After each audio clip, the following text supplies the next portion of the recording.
But that brings up an interesting perspective as a town manager as it relates to financials. And so if Tryon is focused a lot on tourism, right? And obviously equestrianism is part of that, brings in a lot of people. Vineyards brings in a lot of that as some main sectors go. What has it been like for the town as we emerge out of COVID, as we continue on now to try to get back to reality? And when you're putting together a budget, because we're coming out of budget season right now, right? Like you guys, I know you've been working hard. I know we're in full swing now in a 2022-2023 fiscal year budget. So what's been the changes for you guys as a town as it relates to the budget? So for us, it's been the lack of stability in terms of planning. That's the biggest issue that COVID's brought, because, and it's not to say that it's bad. So, for instance, when COVID started and the whole world shut down, we started to see a trend, and our sales tax started to go up.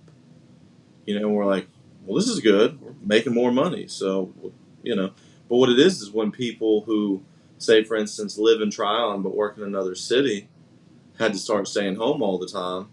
They couldn't go out to eat in a different city or do whatever. They went to the grocery store at home, and then they went home. And if they did venture out to restaurants once they opened up, they tried to stay local. And those numbers shot up. And we were one of the top, let's say we were 7 in the state in terms of growth for sales tax. I'd have to double check that, but we've done very well for ourselves, and we're just, we use the previous year's numbers to kind of plan, but are they going to continue? And we scaled back a little bit. We were more conservative in our estimates, but we've seen those numbers continue to grow, and it puts into our minds, we have to look at it as, has patterns changed for citizens, or have patterns changed for regional tourism? Maybe it's someone in Asheville just wants to go out to eat, but they don't want to go downtown. They just come on down to us. Or same thing with Greenville, South Carolina. They just want to come up to try and catch a movie, whatever. So we've seen a lot of challenges when it comes to predicting some of those numbers. And obviously, during the pandemic, we had laws put into place by the governor when it comes to, water bill collecting. We had issues where, people couldn't pay bills. So as a town, we try to work with everyone and do what we can to get through it together. But it just makes it hard for us to forecast where we're going to sit.